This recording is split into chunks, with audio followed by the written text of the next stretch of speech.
Chapter 1, Martha Brown arrested. Your Highness, please take your medicine. A young maid, around 15 or 16 years old, stood at the door holding a bowl of medicine, her voice soft. Cough, cough, cough, cough. In the dimly lit room, through the thin veil curtain, one could faintly see a frail woman lying on the bed.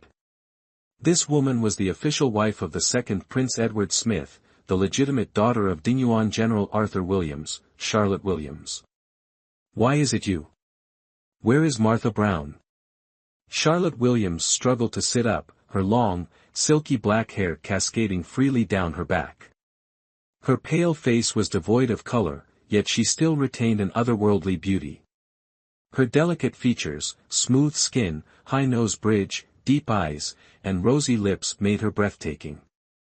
Martha Brown. Sister Martha Brown is in the kitchen preparing some snacks for you, the young maid stammered. Charlotte Williams did not miss the flash of panic in the maid's eyes. Now, even in this royal residence, you won't speak the truth to me. Cough, cough, Your Highness, Anna White is telling the truth. You saved Anna White's life, how could Anna White dare to lie to you? Anna White knelt on the ground, her head bowed, not daring to meet Charlotte Williams's gaze. Fine, then call Martha Brown to see me. Charlotte Williams's voice was not loud, but it carried clarity and determination. Your Highness. Your Highness, Sister Martha Brown has been locked in the Blackwater dungeon by the concubine, Anna White finally confessed, realizing she could no longer hide the truth. Why? Charlotte Williams clenched the thin blanket around her, her brows furrowing. The concubine claimed that Sister Martha Brown poisoned her bird's nest soup. Luckily, the concubine wasn't feeling well today and gave the soup to Xiao Jing, her attending maid. Xiao Jing ended up poisoned and died. Anna White wiped her tears and continued, the concubine said that at the time, only Sister Martha Brown was in the kitchen. So, she locked Sister Martha Brown in the Blackwater dungeon, waiting for Prince Du Wang to return and handle the matter. Charlotte Williams bit her lip gently, her eyes revealing helplessness and grievance. Victoria Williams, no matter what, I am still your elder sister. For the past 5 years, I've always yielded to you, yet you continue to push me further. I am already on the brink of death, and still, you won't let me have a single peaceful day. Martha Brown is my dowry maid, always loyal and devoted to me. No matter what, I will protect her. Take me to the Blackwater dungeon. Charlotte Williams, dressed only in a thin nightgown, stepped onto the cold floor with her petite, jade-like feet. Let me help Your Highness change into proper attire. Anna White hurried forward to assist Charlotte Williams. No need. The Blackwater dungeon is such a place that if I delay, I fear. Charlotte Williams didn't finish her sentence, but an ominous feeling had already settled in her heart. The Blackwater dungeon was infamous, second only to the High Tribunal. The punishments there were so severe that even a man entering would feel as if his skin were peeled off, let alone a woman. Wretched girl, even now, you refuse to confess. Victoria Williams lazily sat on the chair, one delicate hand gently massaging her temple, her almond-shaped eyes revealing impatience as she looked at Martha Brown. I don't know. What does the consort want me to say? I only stayed in the kitchen brewing medicine for the young lady. I didn't do anything wrong, Martha stammered. Martha Brown's hands and feet were bound to a rack. Though her body bore no visible wounds, the tendons in her legs had been severed, leaving blood pooling in a mess on the ground beneath her. Martha Brown, I've been lenient with you because you're a maid from the general's household. Why don't you know your place? Victoria Williams smirked, her gaze icy. You're so eager to protect your mistress, but have you thought about your family back in the Northwest? Father, mother. Martha Brown's face turned pale. Consort, please don't. Think carefully about what you'll tell the prince later. Victoria's voice was both calm and menacing. Say that the princess forced you, that she wanted to poison and harm me and the child in my womb. Say it. Chapter 2, I carry the prince's flesh and blood. No, even if I die, I will never betray the lady. Martha Brown weakly lifted her head, mustering all her strength to utter each word. Then die. Victoria Williams, losing all patience, grabbed the sword of the nearby guard and aimed it at Martha Brown. Victoria Williams. Charlotte Williams shouted loudly, her hands clenched so tightly that her nails dug into her palms, leaving a trace of blood. Yet, she seemed oblivious to the pain. I don't know why you hate me so much. Is it just because His Highness favors me? As she spoke, a flicker of panic crossed Charlotte Williams' heart. Favor? Did he truly favor her? He had given her the title of Duchess, granted her everything she desired. Was that favor? But what about love? Did he truly love her? He was fully aware of Victoria Williams' schemes, yet he always shielded her, casually brushing them aside. Favor. Ha ha, ha ha. Victoria Williams tossed the sword aside, her venomous gaze fixed on Charlotte Williams, who stood at the door, as if she had just heard the most absurd thing. His Grace has never loved you. He's only been using you. Using me? Charlotte Williams had considered the possibility that he was using her father's military power. She wasn't a fool, deep down, she had always known. She simply didn't want to believe it. In His Grace's heart, there's only me. If you weren't the legitimate daughter, if the Emperor hadn't decreed the marriage, do you think you could have married into the Duke's estate? Legitimate daughter, the words that Victoria Williams hated the most. She seemed possessed, screaming in Charlotte Williams' face, why were you born the legitimate daughter, the noble eldest daughter of the general's household, while I'm just an illegitimate child, always inferior? Clearly, I surpass you in every way, music, chess, calligraphy, painting, but in Father's eyes, everything you do is better than me. Is it just because you're the legitimate daughter? Or is it because of that face of yours? And him, too. Why does even he love you so much? At this point, Victoria Williams suppressed the fury welling up inside her and stepped closer to Charlotte Williams, grabbing her wrist and violently shoving her aside. Charlotte Williams, frail and sickly for years, had a weak body. Being forcefully pushed by Victoria Williams, she collapsed onto the ground right in front of Martha Brown. My lady. She heard a familiar voice and looked up. Martha Brown's face bore a faint smile, as if to assure her she was fine, but beads of sweat dotted her forehead. Martha Brown, Martha Brown. Charlotte Williams tried to stand, but she had no strength left. Sister, I now carry His Grace's child. I cannot let my child be an illegitimate one, so. Victoria Williams caressed her belly, her eyes filled with calculation. She said nothing further, as if making a monumental decision in her heart. Victoria. A cold voice echoed as Du Wang stepped in. He was dressed in a deep purple robe adorned with dragon patterns, his hair tied up with white jade. With sharp brows and bright eyes, he exuded an aura of devilish charm. He casually walked to Victoria Williams' side, not even sparing Charlotte Williams a glance. Your Highness, when did you return? Victoria Williams' eyes flickered with a hint of panic. Although she knew Du Wang always protected her, the magnitude of this commotion left her feeling somewhat apprehensive. Once everything was settled, naturally, I returned. What? Did you not miss me? With that, Du Wang reached out, wrapping an arm around Victoria Williams' waist, pulling her into his embrace. He leaned close to her ear and whispered. Truly. Victoria Williams' face lit up with a radiant smile. Have I ever lied to you? Du Wang gazed at Victoria Williams with eyes as gentle as water, his elongated, carrying a playful and teasing undertone. Chapter 3, No Longer Useful. Duke. Charlotte Williams bit her lip tightly, trying to suppress the discomfort within her, holding back the grievance in her heart as she softly called out. At this moment, she only wanted to take Martha Brown away and treat her. She didn't want to witness their intimate affection for another second. Du Wang released Victoria Williams' waist, casually groping her rear before nonchalantly sitting down on the chair, coldly gazing at Charlotte Williams. "Oh, my consort is here as well."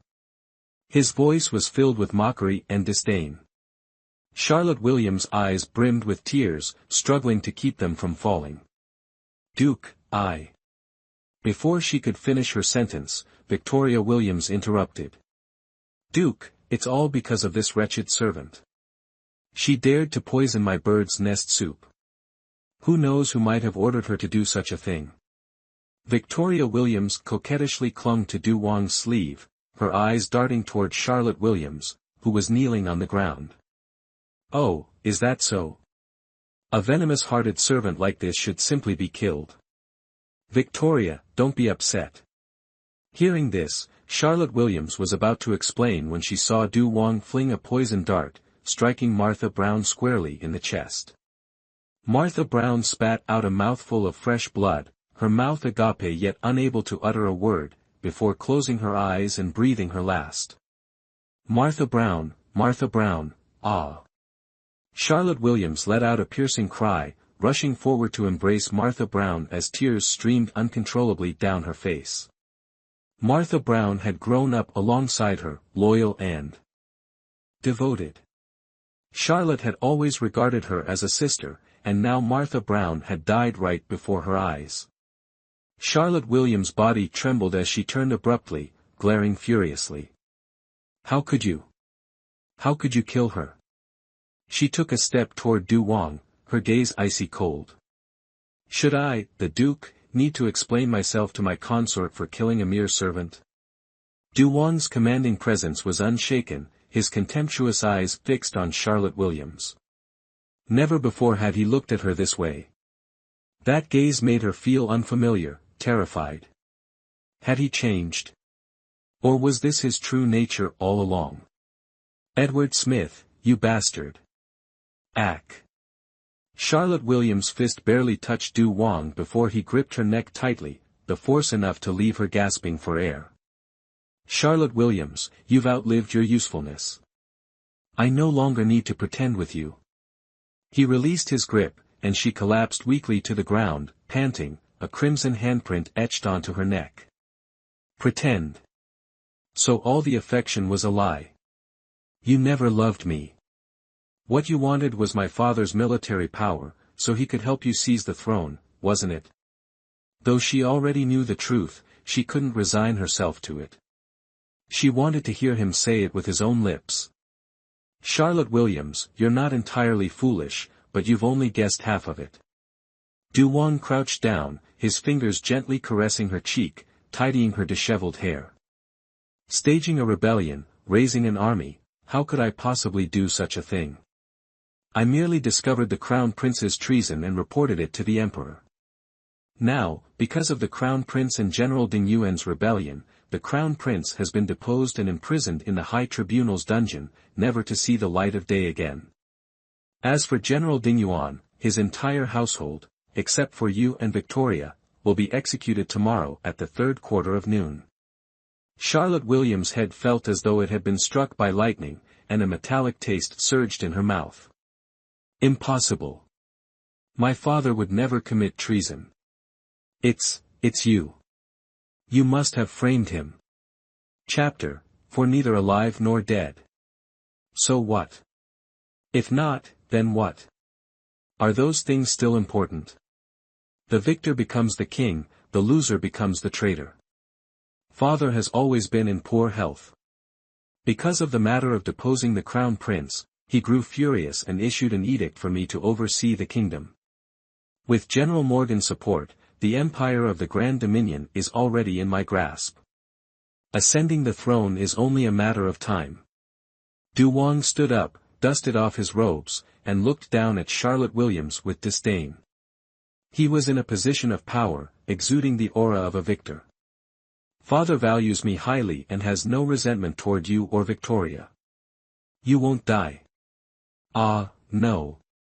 According to the royal physician, you're gravely ill and won't live much longer." "What a pity, truly unfortunate. You won't be able to witness me ascending the throne, nor see Victoria crowned as empress. Du Wang's words dripped with mockery. Why? Why treat me this way? Why frame the crown prince and my father? Charlotte Williams was like a deflated balloon, devoid of energy. She knew her questions were naive, but she couldn't suppress her unwillingness to accept the truth. Was it really just for the throne? There were countless ways to secure the throne, why sacrifice her entire family for it? Why, you ask? Ha! When I married you, though I didn't have much genuine affection, I intended to treat you well. But you betrayed me with the crown prince and even became pregnant. How could I possibly forgive you? And your father? He claimed to support me but secretly obeyed the crown prince's every word. Bang! Du Wang, enraged, kicked over a nearby stand. The charcoal brazier on it toppled to the ground, scattering embers everywhere. My father was simply serving the court, loyal to the empire without bias toward the crown prince. And furthermore, the crown prince and I are innocent. That child truly was.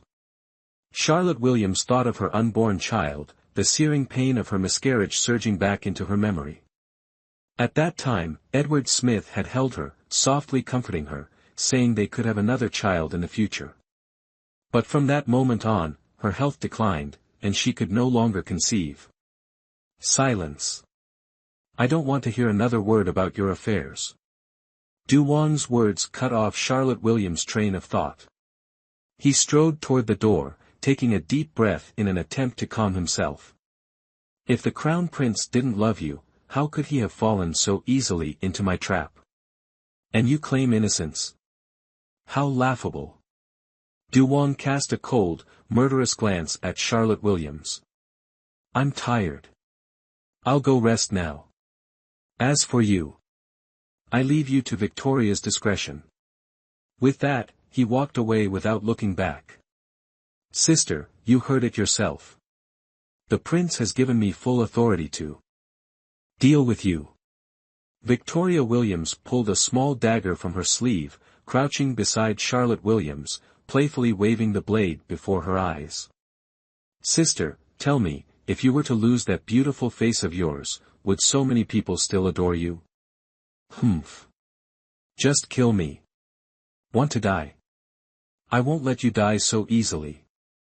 I'll torment you slowly, making your life a living hell. Ah! A flash of cold steel glinted as Charlotte Williams clutched her bloody cheek, crying out in pain. Sister, did you know that your miscarriage was because the prince ordered me to poison you? And as for your illness, do you really think it was just the result of the miscarriage harming your body? Hearing these words, Charlotte Williams felt a chilling coldness envelop her. Her gaze turned icy as she stared at Victoria Williams, her heart filled with hatred. So it was them all along, even scheming against her innocent child. How pitiful that she had spent countless nights in torment, blaming herself for not protecting her baby. How furious she had been at her frail body, unable to bear another child for him. As these thoughts consumed her, a bitter metallic taste rose in her throat. Unable to hold it back, she spat out a mouthful of blood and fainted.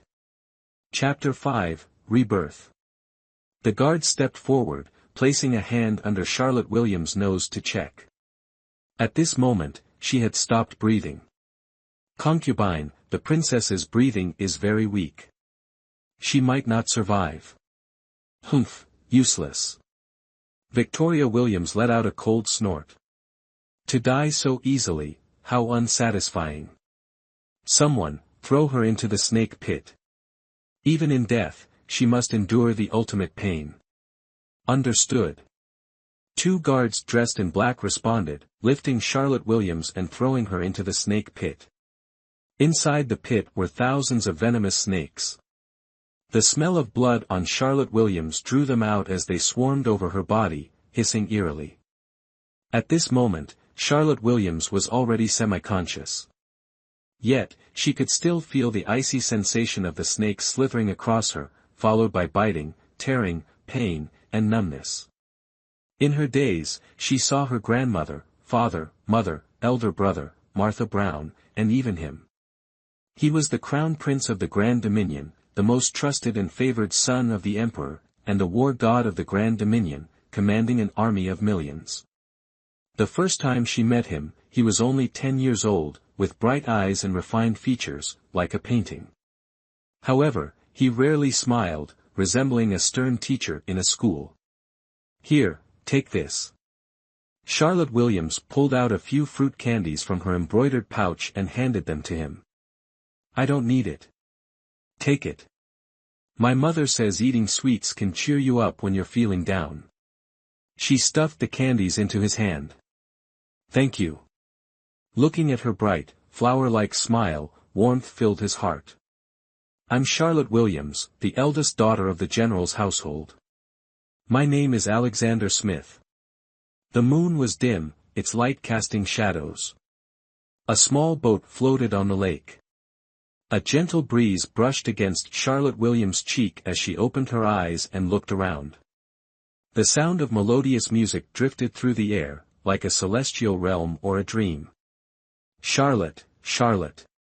A faint voice called out, growing clearer as it approached. On the bridge stood a woman in white, her face veiled, exuding grace and elegance. Though her face was obscured, her figure was exceptionally graceful. "Charlotte, fortune and calamity, honor and disgrace, fate is predetermined and hard to alter. Do not act rashly. Who are you? Where is this? Go now. We shall meet again. Miss." Charlotte Williams slowly opened her eyes. Before her was a pale yellow curtain, and the morning air was cool. Above her, tassels swayed gently in the breeze. On the bed, luxurious silk bedding as soft as water was beneath her, delicate and comfortable. The faint scent of sandalwood lingered in the air, tranquil and soothing. Beside the bed was a finely carved wooden window. Outside, young maidservants occasionally passed by, their footsteps and voices soft. She recognized this place, it was the general's residence, her boudoir. Beside her stood a young maid dressed in light red silk, around 13 or 14 years old, looking at her with a mischievous yet clever expression. "Martha Brown. Miss, you've finally woken up. Today is the old madam's 60th birthday. Guests have already gathered in the main hall. Let's quickly dress and prepare." Was this another dream? No, everything before her was so vivid and real. She got up in a daze and sat in front of the bronze mirror. Reaching out to touch her cheek, she felt smooth, jade-like skin. Her face was unscarred. She stared at the stunning beauty reflected in the bronze mirror, studying it for half an hour. Her bright eyes, pearly teeth, skin as fair as frozen fat, and exquisitely delicate features exuded an enchanting allure. She had been reborn. Chapter 6, What evil intentions could a child possibly have? Martha Brown. It's so good to still see you, truly. Charlotte Williams turned and embraced Martha Brown, who was squatting beside her, her face filled with worry as she looked at her. Her eyes were red, and tears silently streamed down her cheeks. "Miss, why are you crying? Why is the young lady acting so strangely today? Is she feeling unwell?" That must be it. If you're unwell, should I call the family doctor to come and examine you?" "It's nothing. Just help me change my clothes." Charlotte Williams gently wiped away her tears with her delicate hand. Today marks her grandmother's 60th birthday, which means she's 14 this year. In her previous life, it was on this very day that she met Edward Smith. A year later, after her coming-of-age ceremony, the emperor bestowed a marriage decree, and she married him. Edward Smith was always gentle and attentive to her. Whatever she wished for, he would fulfill. She had always believed he loved her. But in reality, all that goodness was a lie.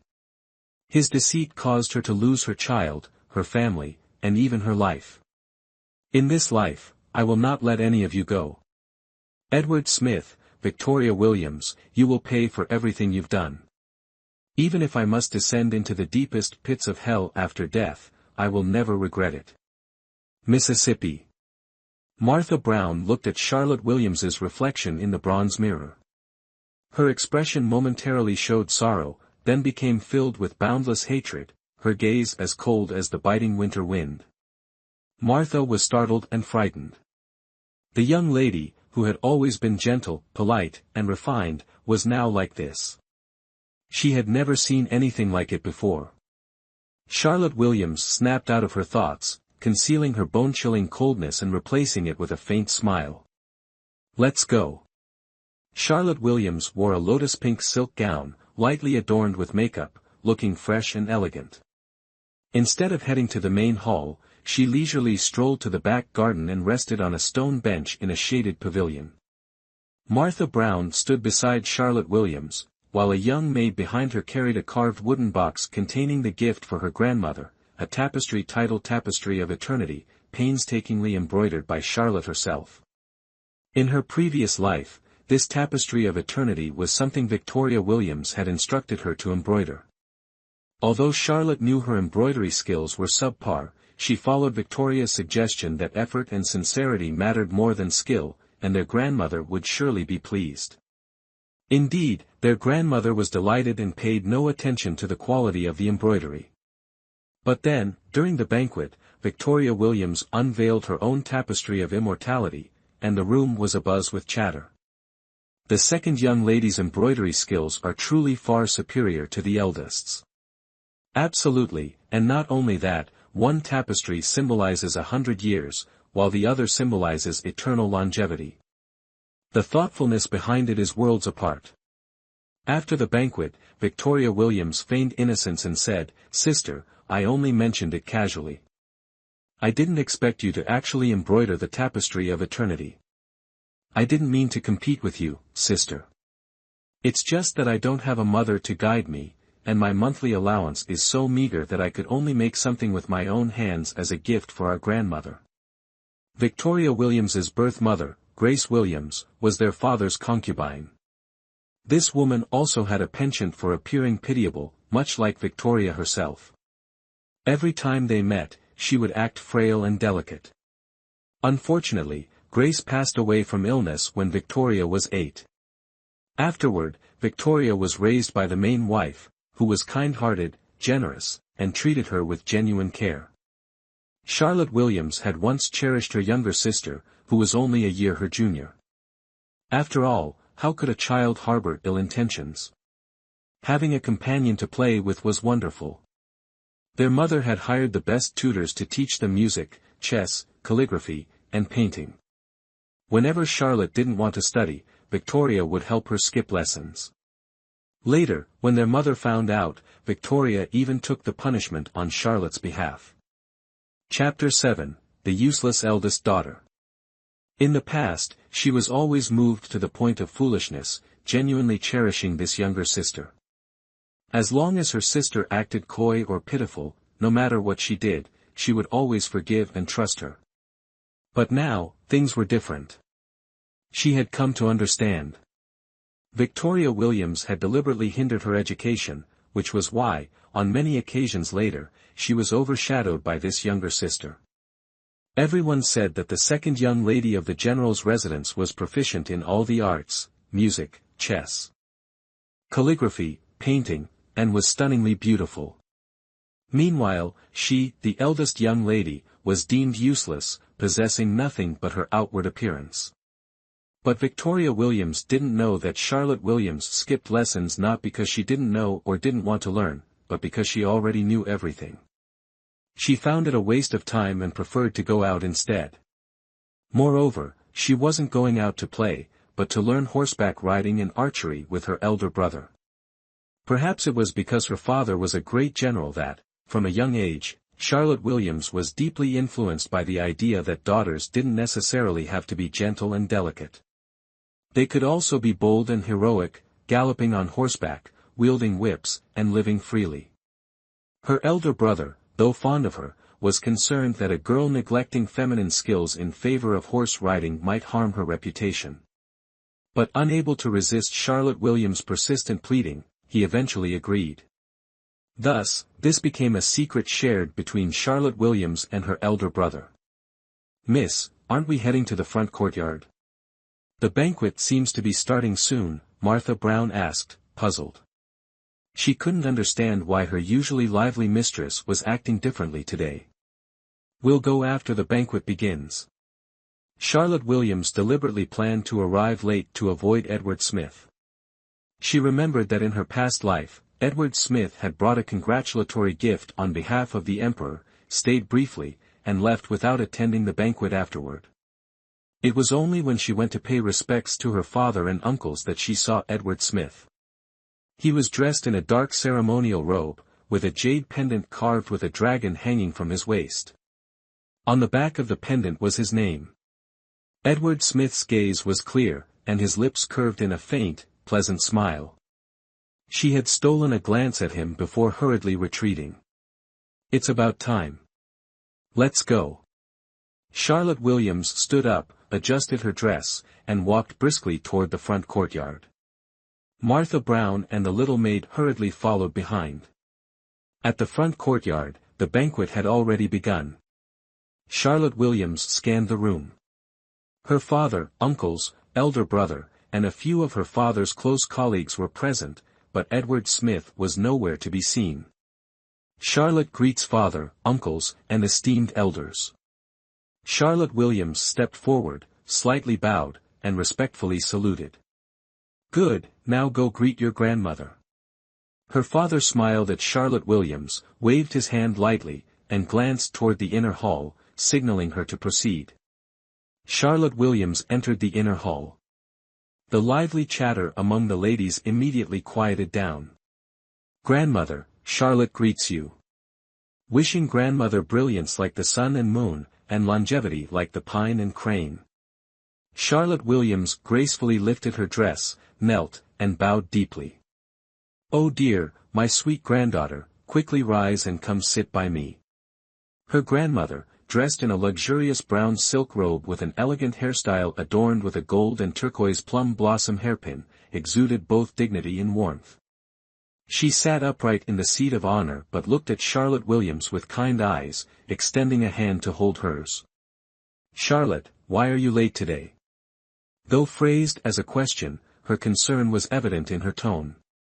"Grandmother, today is your birthday. Charlotte was preparing a birthday gift for you, which caused the delay." "Grandmother, you know Charlotte's skills in needlework aren't the best, but my sincerity toward you is genuine. Please don't laugh at me." With that, Charlotte Williams gestured lightly, and Martha Brown took out the tapestry of eternity from a brocade box to present to the matriarch. Chapter 8, A Malicious Heart. Charlotte has a kind heart, Grandma is very fond of her. Grandma gently patted her hand, her tone warm and full of affection. Charlotte Williams slightly lowered her head and glanced sideways, just in time to see Victoria Williams approaching from the adjacent table. Before Victoria could come any closer, Charlotte shifted her body to block Grandma's view. "Grandma, this tapestry of eternity, Charlotte doesn't dare take credit for it.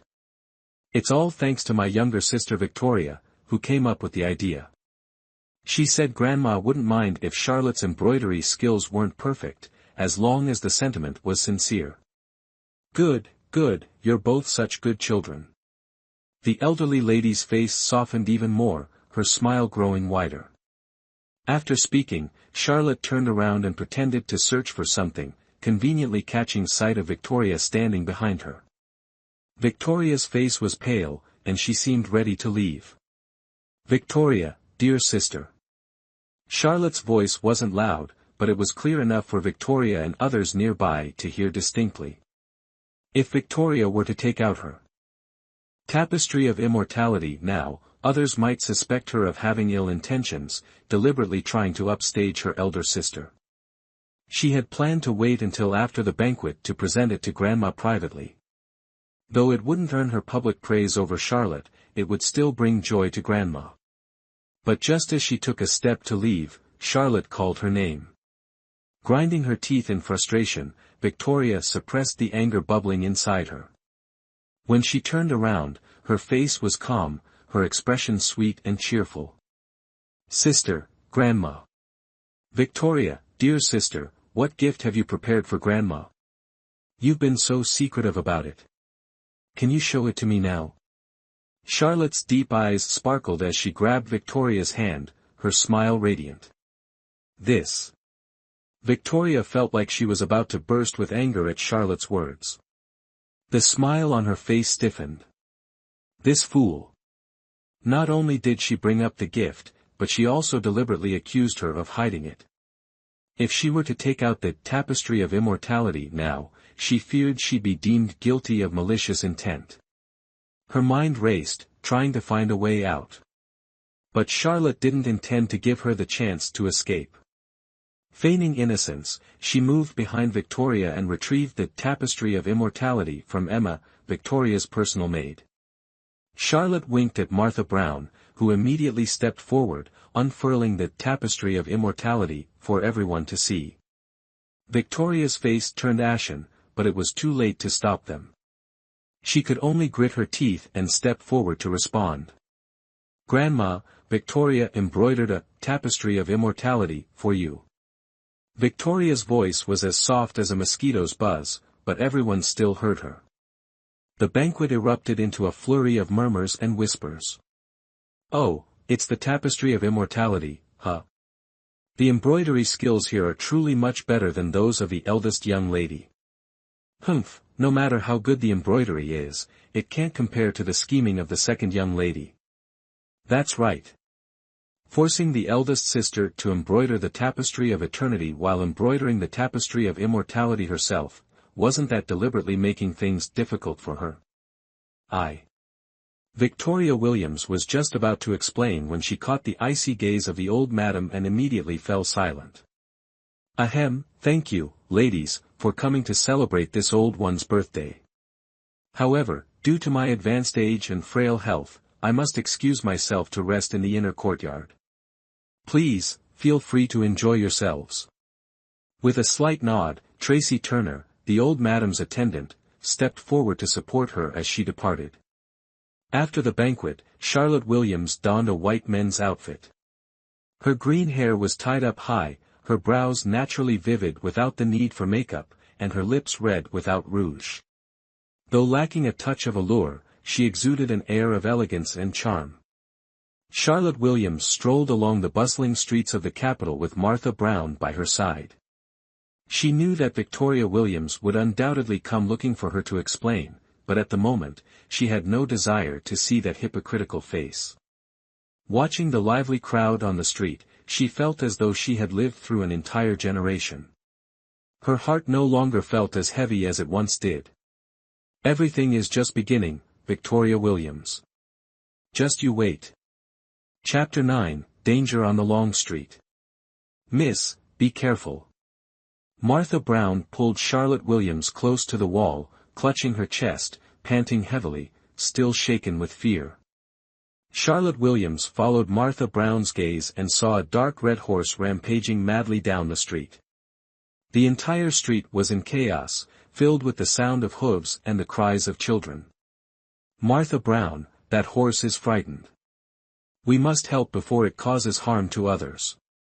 Charlotte Williams turned to leave but was held back by Martha Brown. Miss, you can't lift heavy things or endure much. If you go, you'll get hurt. Look at that horse, it's far bigger than you. Don't worry, I'll be fine. Wait, miss, don't go. Please come back. Time was of the essence. Charlotte Williams didn't have time to explain further. She patted Martha Brown's hand lightly and moved toward the frantic horse. Passing by a stall, Charlotte Williams noticed a pile of ropes. Uncle, may I borrow some? The man, still hiding under his stall in shock, barely had time to respond before he saw a young figure in white deftly tying a lasso and throwing it precisely around the horse's head. The horse, feeling the noose tighten, grew even more panicked, rearing up on its hind legs and letting out a long, piercing neigh. Seizing the moment, Charlotte Williams leaped forward, mounted the horse, and tightened the rope. After a few tense moments, the horse finally stopped its wild rampage, though it still stomped uneasily. Charlotte gently stroked its mane, soothing it until it gradually calmed down. She dismounted gracefully, landing firmly on the ground. Not far away, a group of constables rushed over, bowing respectfully to Charlotte Williams. "Thank you, young master. This horse belongs to our lord, it's newly purchased and unexpectedly wild. If not for your intervention, today could have ended in disaster." Charlotte Williams handed the rope to one of them and advised, "It's nothing. Just be more careful in the future. Oh, and this rope belongs to that man over there. Make sure to pay him for it." With that, Charlotte Williams dusted off her elegant robe with the air of a carefree gentleman and walked back to Martha Brown. Martha Brown stared at her in disbelief. "Miss, you can ride horses. Your lady knows many things." Charlotte Williams wore a proud expression, hands on her hips, her toes slightly raised, as if waiting for praise. Sure enough, Martha Brown revealed an admiring look, speaking with utmost sincerity, "Miss, you are truly remarkable. Come now, little lady, follow me back to the manor," Charlotte Williams said, slinging an arm around Martha Brown's shoulders, resembling a carefree young master.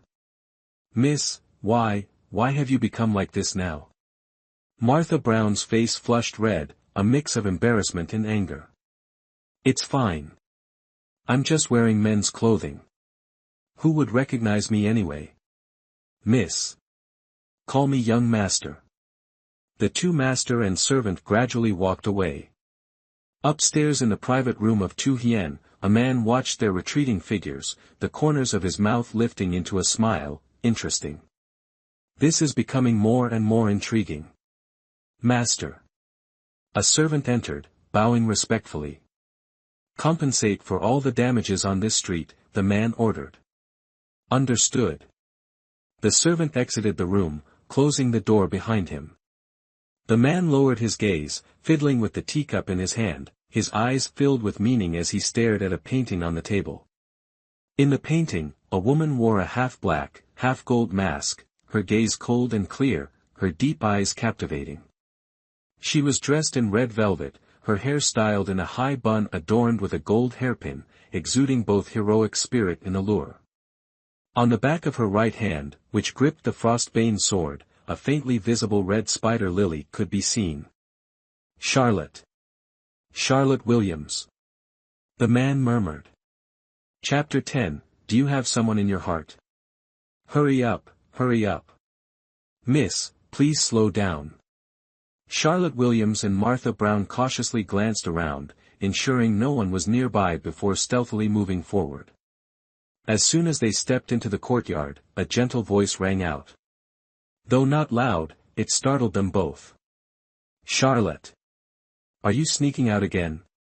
Charlotte Williams lowered her head and turned around, not daring to meet the other person's eyes. "Mother! Coming back so late, dressed like that, what kind of behavior is this?"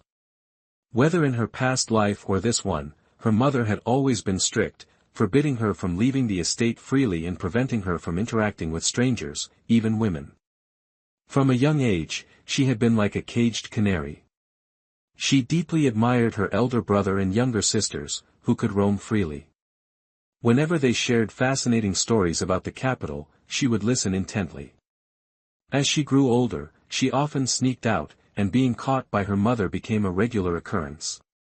Every time her mother wanted to punish her, she couldn't bring herself to be too harsh, resorting instead to making Charlotte copy Buddhist scriptures. Charlotte never blamed her mother, for she knew how much her mother cared for her. Thinking about how, in her past life, her mother had been executed because of her, her heart ached, and tears began to fall. "Are you crying even before I've punished you?" Elder brother. Charlotte Williams looked up to see her elder brother, Ethan Williams, approaching. Dressed in elegant brocade, his handsome features carried a gentle smile. The folding fan in his hand swayed lightly, exuding an undeniable air of nobility. Ethan Williams lightly tapped Charlotte's head with his fan before winking at her. Then, with a respectful bow, he greeted their mother. "Mother, Charlotte knows she was wrong. Please don't be upset with her. Master Venerable from the Sanctuary of Grace gifted me a prayer bead bracelet. I was planning to bring it to grandmother. Would you accompany me? You always take her side. Their mother glanced at Charlotte, sighed, and shook her head. Go and copy the Avatamsaka Sutra twice. Thank you, mother, Charlotte said with a forced smile. Could I just copy it once instead? Enough, go back to your room. Their mother gave her a stern look, but her eyes held a trace of concern rather than reproach. Watching her mother and elder brother walk away, Charlotte's eyes grew misty. Everyone was still alive, that was wonderful. In this life, I will protect them all with every ounce of my being. Martha Brown, is it raining? Outside? Charlotte Williams lay on the bed, lost in thought, unable to fall asleep. First, there was a clap of thunder outside, followed by the pattering sound of rain hitting the window. Yes, my lady. Martha Brown hurriedly opened the door from the outer room and quickly walked over to the bedside. My lady, you're still awake. I can't sleep. Can't sleep. The lady used to sleep so well before. Why is she having trouble sleeping now? I was thinking, next year you'll be 15. Do you fancy anyone? I can ask my mother to arrange a match for you.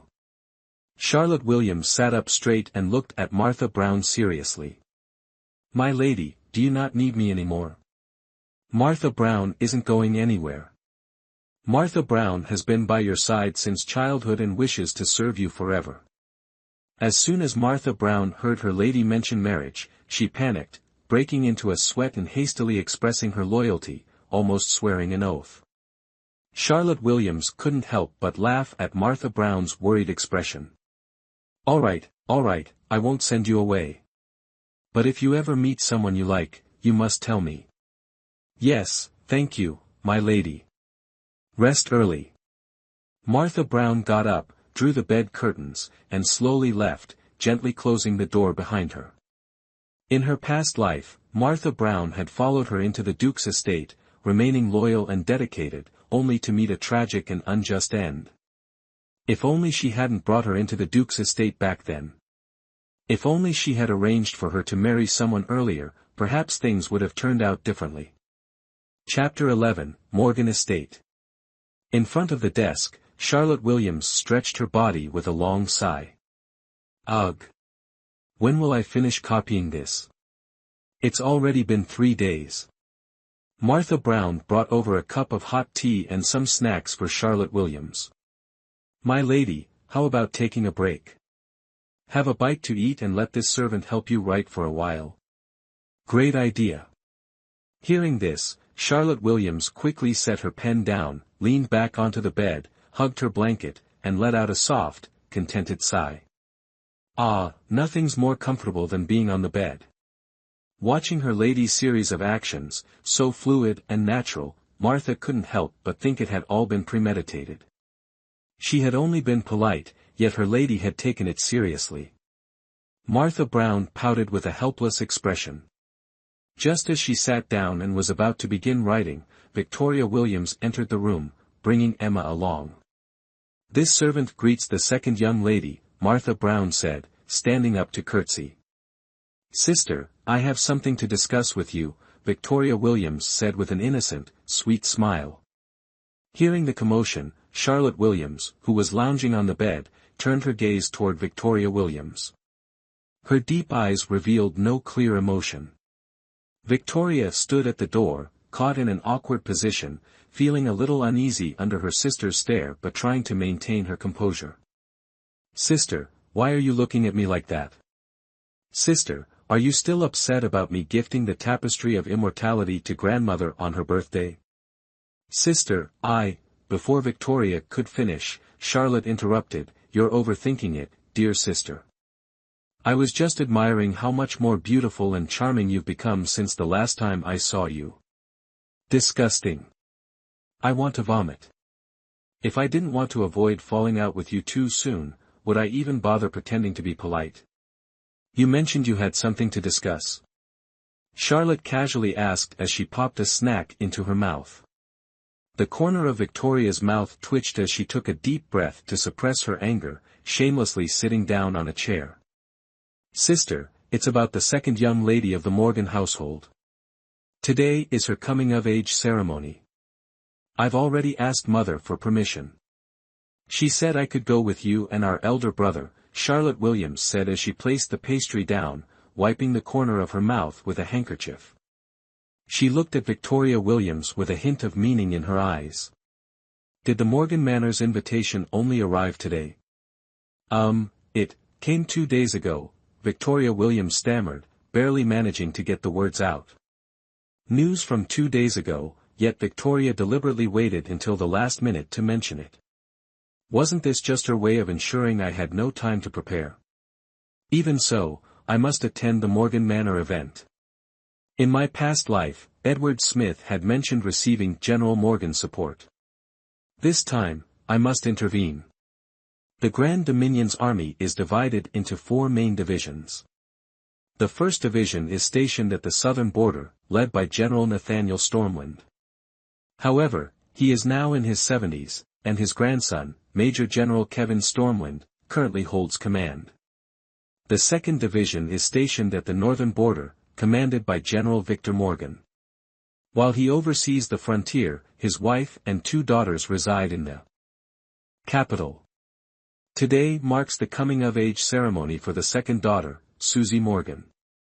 The third division is my father's Northwestern Army. Since the Northwest is relatively close to the capital and the nation has enjoyed peace in recent years, my father spends most of his time serving in the capital, only occasionally visiting the military camp for inspections. The fourth division is the Crown Prince's Imperial Guard. From birth, he was destined to be the Crown Prince. At the age of 13, he followed General Kevin Stormwind to war as the deputy commander, leading troops to suppress a rebellion in Southgate. Facing the enemy's formidable cavalry, he single-handedly charged into their camp and beheaded the rebel leader. Since then, the Grand Dominion has experienced few conflicts, and neighboring smaller nations, aware of the Crown Prince's formidable reputation, dare not provoke us easily. Chapter 12, Susie Morgan. Then, the Emperor handed the tiger crest to the Crown Prince, granting him full command over the Imperial Guards in the capital. With such trust and favor, what kind of crime could have led the Emperor to imprison the Crown Prince? Although I've known the Crown Prince since childhood, we haven't met often in recent years. So how could Edward Smith possibly use me to harm the Crown Prince? What methods did he employ to gain General Morgan's support? Could it be that he promised to marry Susie Morgan? "Sister, these past days you've been copying Buddhist scriptures. I didn't dare disturb you, fearing it would upset Mother, so I only came this morning." Victoria Williams lowered her head, her eyes brimming with tears, looking utterly pitiful. If I hadn't already seen her true, cruel nature, I might have been deceived by her once again. "It's fine. You may leave first. I'll change my clothes and join you shortly." Victoria Williams slowly walked out, always feeling that this woman's gaze toward her was filled with hostility. Could it be that all her petty schemes had been uncovered? She turned to glance at Charlotte Williams, who returned her look with a sweet smile, which finally set her mind at ease. It seemed she had been overthinking. If this woman were truly clever, she wouldn't have been toyed with for so many years. Charlotte Williams' smile gradually faded once Victoria Williams' figure disappeared from sight. For now, she decided to set aside the things she couldn't figure out. One day, the truth would come to light. Every breath she took now was a gift from the heavens, and she would cherish it. "Martha Brown," Charlotte Williams gently waved her hand, signaling Martha Brown to approach before whispering a few words into her ear. "Yes, my lady. I'll fetch it right away. Morgan Estate. Greetings, Lady Morgan." The elder brother led Charlotte Williams and Victoria Williams, respectfully bowing to Lady Morgan. Truly worthy of being the eldest son of General Dingyuan, such a refined and elegant gentleman. Turning to look at Charlotte Williams, the eldest daughter is also truly beautiful, her appearance could rival the nation's most stunning beauties. Lady Morgan smiled warmly, sometimes praising Ethan Williams, other times observing Charlotte Williams, but completely ignoring Victoria Williams standing beside them. General Morgan had only married this one wife, and both daughters were born of the first wife. Although there were no internal rivalries within the household, Lady Morgan was well aware of the secret disputes in the inner courtyards of other families. For this reason, she particularly disliked children born of concubines. Lady Morgan had a straightforward personality, which Charlotte Williams greatly admired. Such a person would openly express their thoughts, whether happy or unhappy, making her emotions clear. However, Victoria Williams, standing beside her, was seething with anger and silently cursed, "Old hag, are you blind or just deliberately making things difficult for me?" She even shot a glare at Charlotte Williams. "And you, too, you woman who pays no attention to me. Just wait and see what gift you'll present to Susie Morgan. Today, I will make sure you lose face completely at the Morgan estate." "Mother." A young lady dressed in bright yellow appeared at the doorway, smiling. Her skin was as white as snow, and her clear eyes sparkled like water as she scanned the room. This young lady's beauty was extraordinary, truly radiant like a shining pearl, a luminous gem. Between her brows was a subtle elegance of a scholar. "Susie." Lady Morgan held Susie Morgan's hand, her face full of joy. "This is Ethan, the eldest son of General Dinuan. This is the eldest daughter, Charlotte, and this is the second daughter. And over there are members of the Duke Cooper's household." Susie Morgan had spent several years in the military camp and had only recently returned to the capital. She was unfamiliar with many of the young gentlemen and ladies. But she remembered Ethan Williams clearly. Years ago, at Northgate, that handsome young man had now grown into a refined gentleman, gentle and elegant like jade. Did he still remember her? Chapter 13, The Eldest Daughter's Premature Delivery. Susie Morgan's eyes sparkled as she gazed at Ethan Williams in a trance. Although Charlotte Williams was only 14 years old at the moment, in her previous life, she had already been someone's wife. Therefore, she could easily discern this undisguised admiration with just a glance. If her elder brother could marry Susie Morgan, then no matter what schemes Edward Smith might employ in the future, it would be nearly impossible for him to persuade Victor Morgan to support him. After all, once the general's residence and the Morgan family became in-laws, how could they possibly assist an outsider in harming their own family? Susie Morgan's feelings, of course, did not escape Lady Morgan's sharp eyes. However, unlike Charlotte Williams, Lady Morgan was well aware that Susie Morgan could never marry Ethan Williams. The fathers of the two were both generals commanding significant military forces. If the two families were to form an alliance through marriage, it might incite the emperor's suspicion. "Susie, why hasn't your elder sister arrived yet?" Lady Morgan softly cleared her throat, subtly reminding Susie Morgan to maintain her composure. After all, the way the young girl had been looking at Ethan Williams moments earlier was as if she wanted to devour him whole. "Elder sister is pregnant and shouldn't exert herself. Brother-in-law is resting with her in the rear courtyard," Susie Morgan replied, her cheeks flushing with embarrassment as she realized her earlier lapse in decorum, making her look even more alluring. "Madam, something terrible has happened.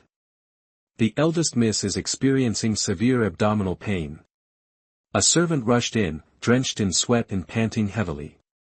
Lady Morgan immediately straightened her posture, a flicker of panic crossing her eyes before she quickly regained her composure.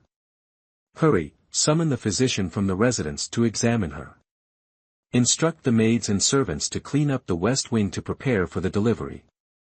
Also, send someone to fetch the midwife and wet nurse previously arranged from her husband's residence." "Yes, madam."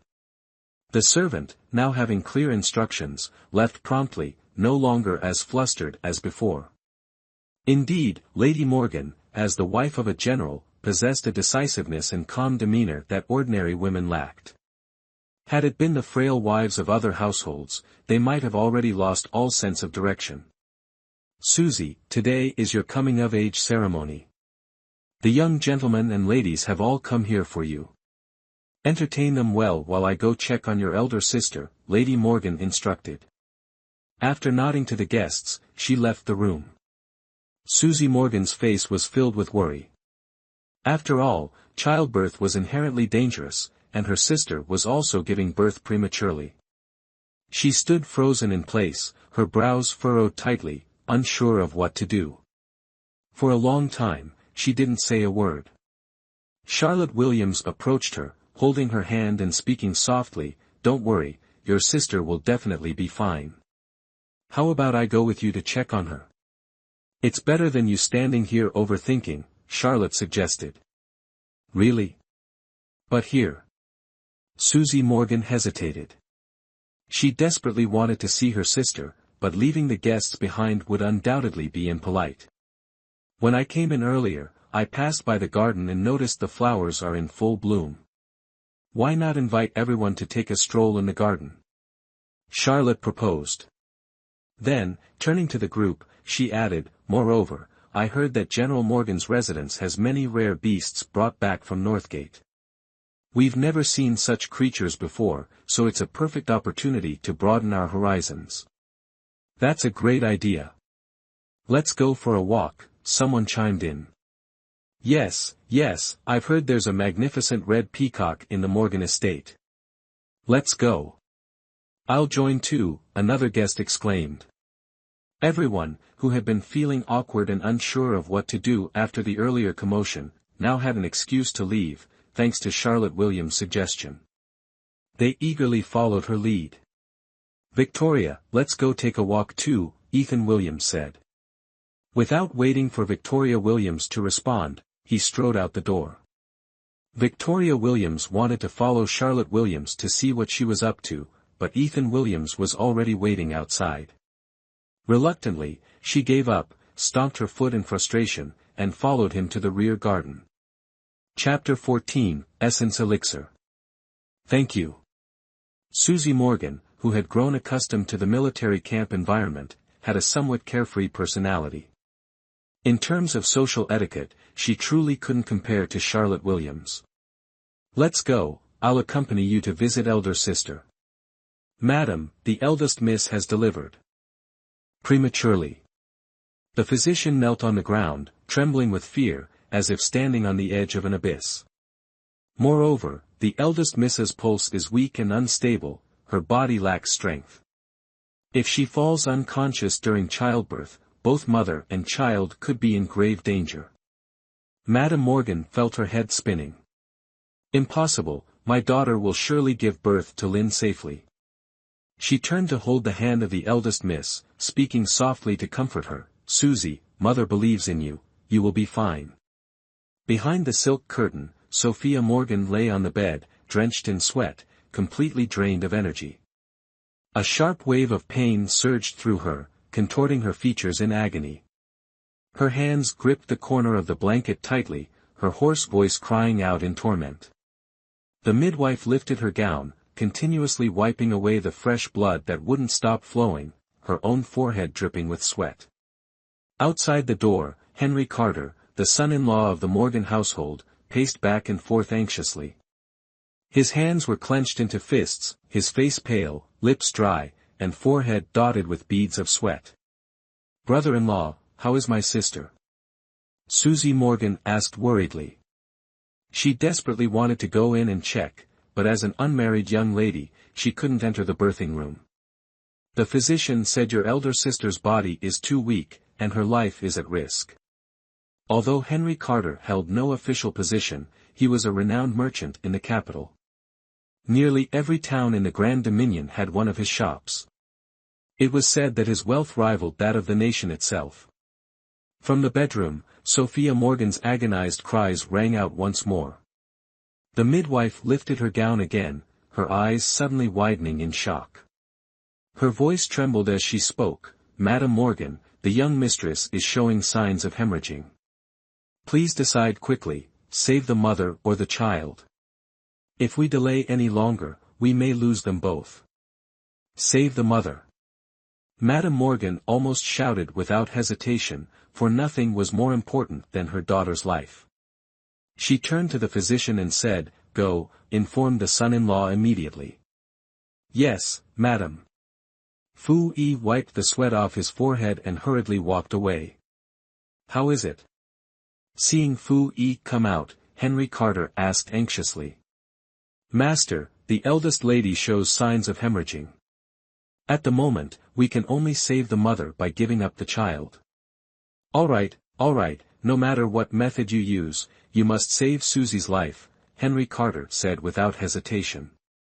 Fu Yi bowed respectfully and was about to step back into the room. "Wait a moment." Everyone turned toward the source of the voice, only to see Charlotte Williams take out a small white jade bottle from her waist. She opened the lid and poured out a small black pill. "I have a miraculous elixir. Give it to the eldest lady. It has the effect of stopping bleeding and restoring strength. It could also neutralize hundreds of poisons, but Charlotte Williams did not mention this last detail, as Sophia Morgan was not poisoned." Fu Yi accepted the pill, sniffed it, and his expression changed. This is essence elixir." "Fu Yi truly has some knowledge," Charlotte Williams said with a hint of disdain for the Morgan estate's physician, though she was surprised he recognized the essence elixir. "The eldest lady can be saved now," Fu Yi exclaimed and rushed back into the room. Not long after, the cries of a baby shattered the tense silence. "The baby is born, it's a little young master." The midwife brought the baby out and quickly congratulated Henry Carter. Henry Carter glanced at the baby, but his face remained tense. "How is Susie?" "The young mistress is fine, just physically weak and resting now." Henry Carter exhaled deeply, feeling as if a heavy burden had been lifted. Chapter 15, The Secret Elixir of the Western Expanse. He intended to thank Charlotte Williams, but when he turned around, he realized she had quietly left at some point. "Susie, who was the lady that just gave me the medicine?" Henry Carter asked. "She is Charlotte Williams, the eldest daughter of General Dinyuan." "All right, tomorrow we will visit her personally to express our gratitude." In the gazebo of the Morgan estate, Charlotte Williams wore a sheer, nude pink gown that accentuated her alluring curves. Every gesture exuded a captivating charm that could leave anyone mesmerized. "Miss, the small vial you asked me to carry, does the medicine inside really work?" Martha Brown asked, her tone a mixture of curiosity and concern. After all, this was the eldest daughter of the Morgan family they were dealing with. If the medicine failed to save her life, it could easily be used by ill-intentioned people to stir trouble, sowing discord between the Morgan family and her mistress. "Of course, it works. This is an extraordinary remedy from the Western Expanse. It's said to contain Tianshan snow lotus, 1,000-year-old ginseng, the unique fragrant essence from the Western Expanse, and hundreds of other rare medicinal ingredients. Creating just one pill is incredibly challenging, taking years to produce. It's said even someone on the brink of death could regain half their life after taking it. I only have 3 of these pills. What do you think, are they effective or not?" Charlotte Williams spoke with a tinge of regret. After all, she only had 3 of them. But if using one essence elixir could save 2 lives, it was worth it. Most importantly, it could strengthen ties with the Morgan family and make the Carter family, the wealthiest merchants in the Grand Dominion, owe her a favor. Achieving 3 objectives in one move, why wouldn't she do it? "Miss, can it really bring someone back from the dead?" "Fool." Charlotte Williams shot a sharp glance at Martha Brown. This girl had no sense of humor. In her past life, on this very day, she had skipped attending Susie Morgan's coming-of-age ceremony due to a quarrel with her mother. Later, she heard rumors that the eldest daughter of the Morgan family had suffered a hemorrhage from premature labor, leading to the tragic death of both mother and child. In this life, knowing exactly what was about to happen, she made a point to visit the Morgan estate. Who would have thought the eldest daughter of General Dinyuan would possess secret remedies from the Western Expanse? A man's voice sounded behind her. Charlotte Williams' hand tightened into a fist within her sleeve, producing a faint cracking sound. That man was none other than Duke Edward Smith. It was precisely the man who, in his past life, had sworn to love her for eternity but turned his back on her, discarding her like worthless trash and trampling her into the mud. Charlotte Williams tried to calm herself, concealing the deep-seated hatred buried in her eyes. Instead, she replaced it with a faint smile and turned around. "May I know who this gentleman is?" The Duke of Du stared at the beauty before him. Every frown, every smile, exuded an enchanting allure. Though she masked it well, Edward Smith could still sense the coldness in her gaze. "Miss, this is His Highness, the Duke of Du," Martha Brown whispered softly. "Of course, I know who this despicable man is, but am I not pretending as if we've never met?" "It is an honor to meet your Highness, the Duke of Du," Charlotte Williams said, bowing slightly in greeting. The Duke of Du smirked, his eyes filled with curiosity. "It seems the eldest daughter has yet to answer my question." "This is a personal matter," Charlotte Williams replied, neither arrogant nor humble. "The Western Expanse elixir is something only the royal family of Western Expanse possesses. Even in the Grand Dominion, no amount of gold can buy a single pill. And yet, the eldest daughter can casually gift such a medicine to someone else. Is it that the general's manor is exceptionally wealthy, or is there some collusion with the royal family of Western Expanse?" The Duke of Du fixed his gaze on Charlotte Williams, his eyes full of scrutiny. Though it was their first meeting, why did this woman harbor such great hostility toward him? Charlotte Williams cursed inwardly, "Scoundrel, trash. Blowing things out of proportion, relentlessly pursuing the matter, isn't this just an attempt to accuse the general's manor of colluding with the enemy?" Chapter 16, Digging Up Your Ancestral Grave. "Your Highness Duke, you must be joking. This medicine was a gift from a friend of mine. I only heard that it was not easy to craft, but I had no idea it was so valuable that it could not be bought even with a fortune. Had I known, I would have sold it to young Master Carter already." Well, what a sharp tongue and a clumsy excuse, the Duke refused to let it go, determined to probe further. "Just now, you recited the ingredients in the medicine so fluently. Each one is worth a fortune. Miss Williams Cooper, as clever as you are, could you really not know how rare and precious this medicine is? Who is this friend who gave it to you?" Charlotte Williams hesitated, her lips trembling slightly as she was about to speak, but a cold voice interjected. "It was me." A man dressed in a black brocade robe embroidered with twin dragons appeared. His features were strikingly handsome, jet black hair, skin as white as jade, and brows like painted strokes. He seemed like a masterpiece of the divine. However, his indifferent expression added a layer of coldness to his beauty, making him distant and unapproachable. Despite his allure, his aura was so commanding that it froze those around him. There was no mistaking him. This was Crown Prince Alexander Smith, the man whose presence alone could make the women of the world swoon, yet whose icy demeanor kept them at bay. "Greetings, Your Highness," the Crown Prince, the three people present bowed respectfully. "Did I hear correctly, Crown Prince? You gave this fragrant elixir to the eldest daughter of the Cooper family?" The Duke, still unwilling to accept the truth, pressed on. "Yes," Alexander Smith replied curtly, as though uttering another word would be a waste of his breath. "Earlier, Miss Williams Cooper claimed that the medicine was a gift from a friend. Since when did you, Crown Prince, become friends with Miss Williams Cooper?" Edward Smith, the Duke, continued his questioning. Charlotte Williams broke out in a cold sweat, silently cursing Edward Smith countless times in her heart. "Why are you so insistent on uncovering the truth? Why not go dig up your ancestors' graves instead? It's none of your business." "Ah, of course, it was the Crown Prince." That response was impeccable. "Honestly, I also wanted to say that, but unfortunately, I didn't dare." "You." Edward Smith was momentarily at a loss for words.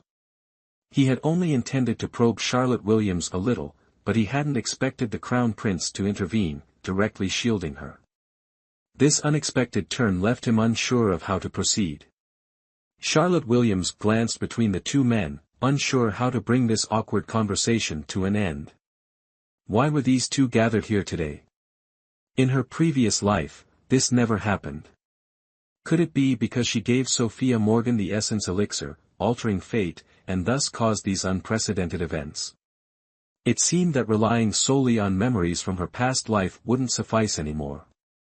She would need to tread carefully, mindful of the changes in this life.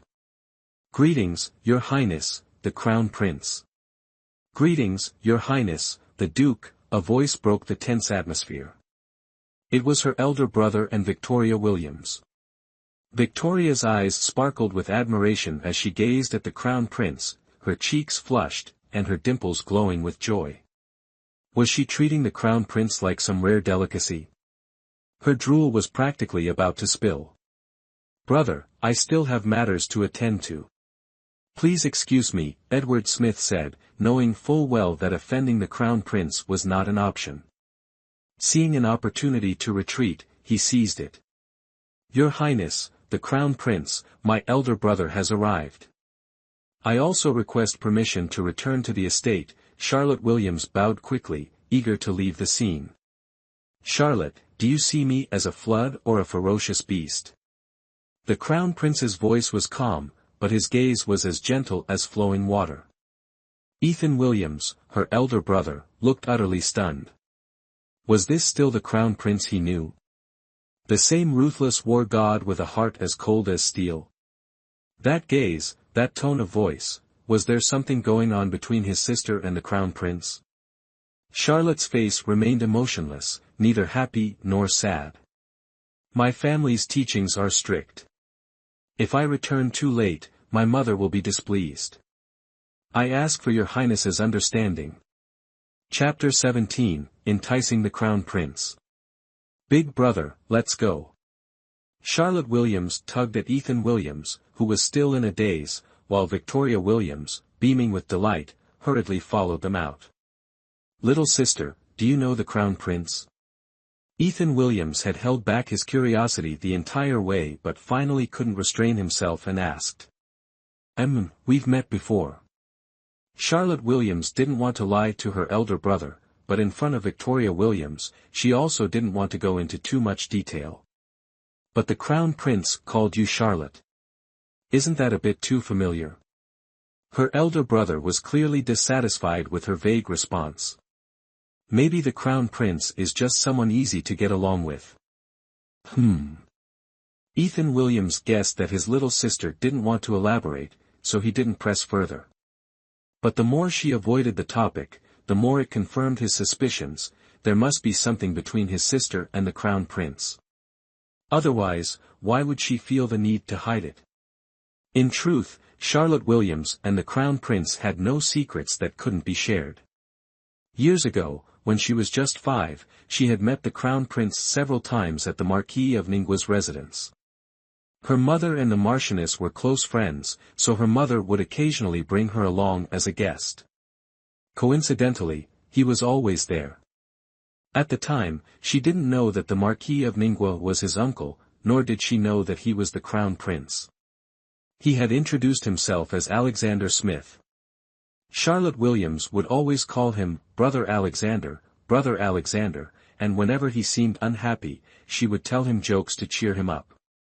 She would even save her favorite pastries and candied fruits her mother gave her for him. The last time they met, she was 8 years old.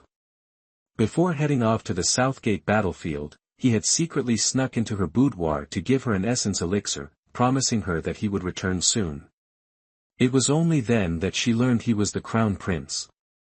3 years at Southgate, followed by another 3 years in the military, had transformed him into the war god of the Grand Dominion and a hero in the hearts of countless young women. But Charlotte Williams never saw him again. She thought he had long forgotten her and never imagined that he had fallen for her at some point. Unexpectedly, after all those years apart, their reunion would occur under such circumstances.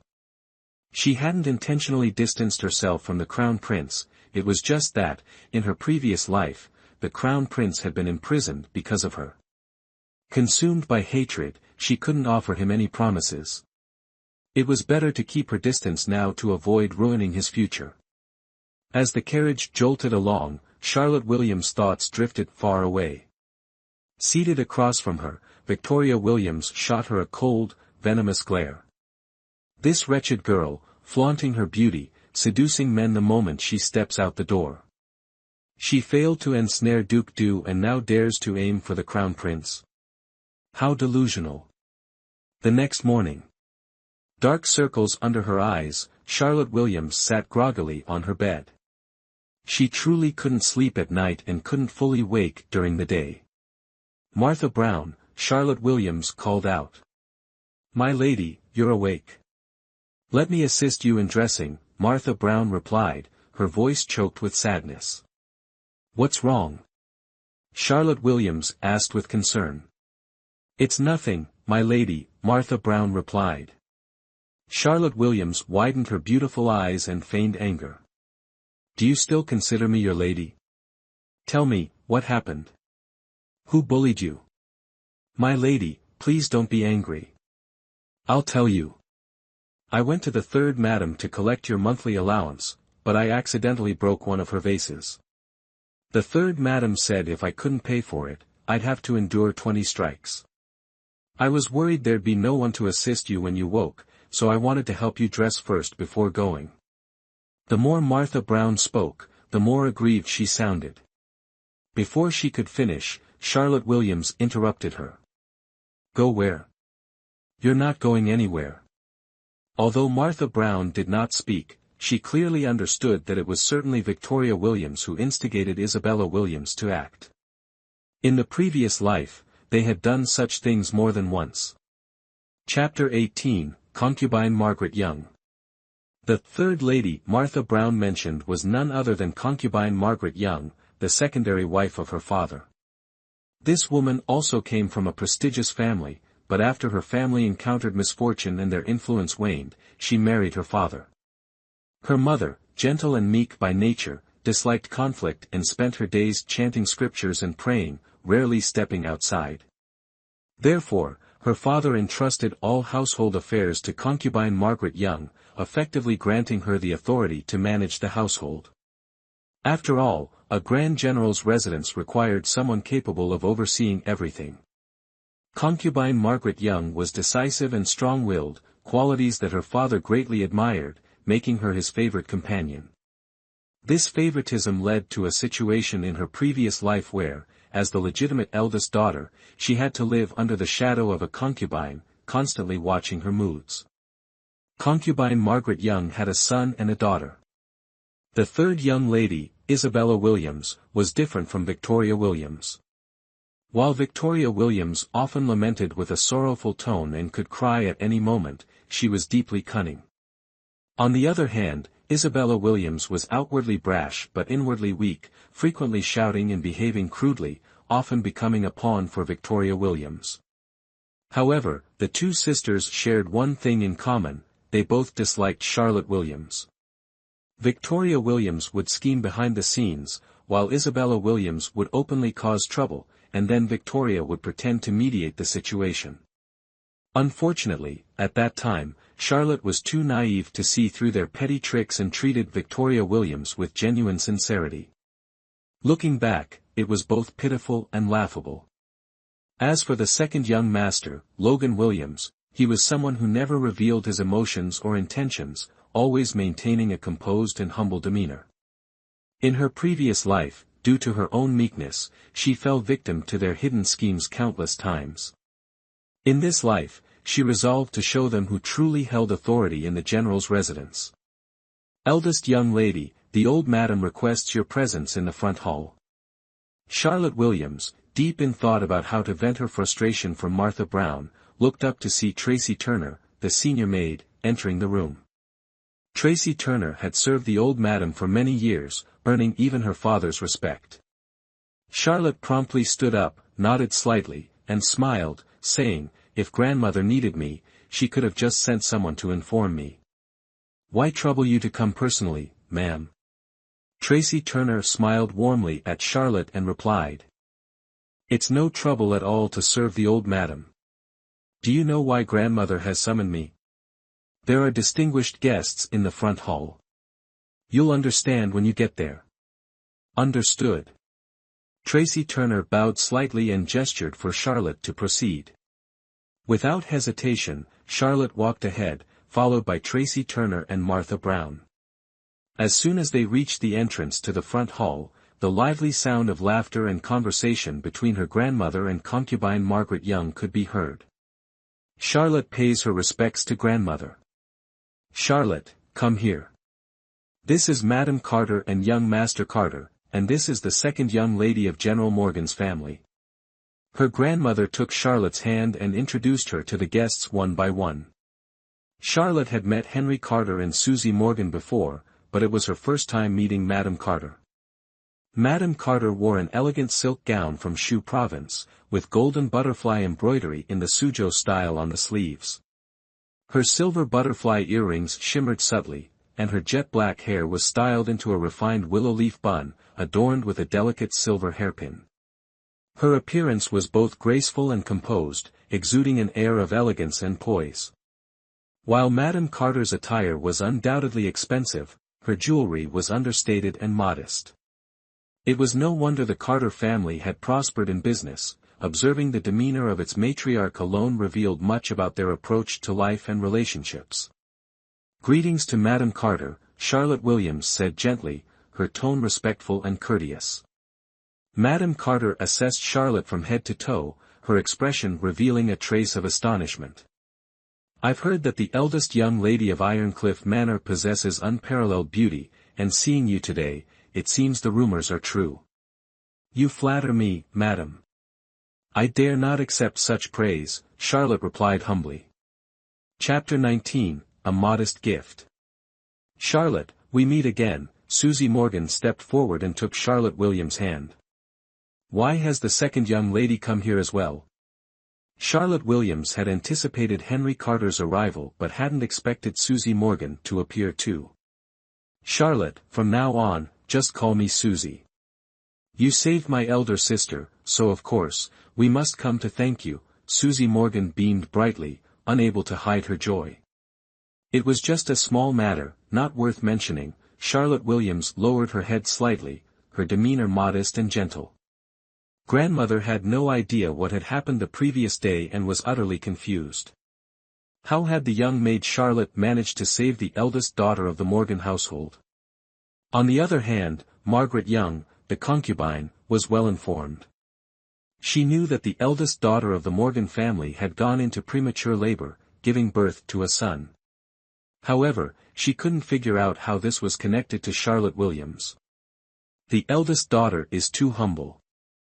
I inquired with the family physician, and they said that if it weren't for the eldest daughter's generosity in providing medicine, both Susie and the baby might not have survived under those circumstances. Henry Carter clasped his hands together and bowed deeply.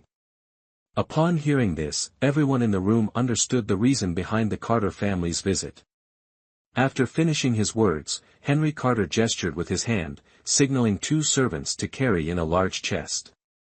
Behind them followed 5 or 6 maids, each holding various silks and fabrics. Henry Carter stepped forward and opened the wooden chest, revealing an abundance of gold, silver, jewels, and pearls. There were hundreds of items, both large and small. Although Charlotte Williams had mentally prepared herself, she had not expected young Master Carter to be so generous. It seemed the rumors of his family's immense wealth were indeed true. Everyone in the room was stunned, their astonishment evident. To an outsider, it might have seemed as though they were here to propose marriage rather than to offer thanks. Margaret Young, despite managing the entire fortune of the general's mansion and having seen much in her time, couldn't help but feel envious at the sight of such rare and precious treasures being gifted to Charlotte Williams. In contrast to Margaret Young's forced composure, Isabella Williams and Victoria Williams, standing nearby, revealed far more genuine reactions. Sister Victoria, you went to the Morgan residence with Charlotte Williams yesterday. Why didn't you tell me about her saving the eldest daughter of the Morgan family? Isabella Williams frowned, her expression displeased as she whispered. Everything happened so suddenly yesterday, I didn't even know what occurred afterward, Victoria Williams replied, deeply regretting not following Charlotte Williams at that moment. If she had, she too might have had a chance to shine. A small token of appreciation, please accept it, eldest young lady, Henry. Carter held out the gift list with both hands. Young Master Carter, such a grand gesture, Charlotte dares not accept it. Charlotte Williams' gaze was firm, unwavering. After all, she saved Sophia Morgan not for the sake of this money. Henry Carter is deeply grateful for the life-saving grace, gold and silver cannot fully repay it.